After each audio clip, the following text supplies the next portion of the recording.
पहले ये रील देखो फिर कमेंट्स के मजे लेंगे।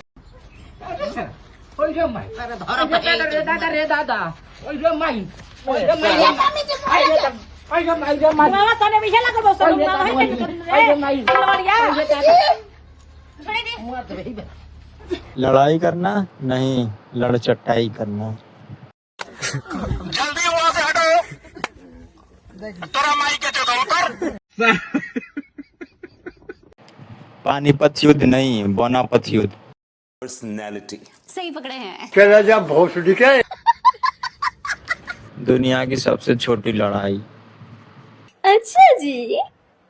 तारे पिछवाड़े में तो धो लिकट जाएगा। भाई हगने के लिए बैठना पड़ता है या खड़े हो जाता है? अरे साला तुम लोग पागल है क्या?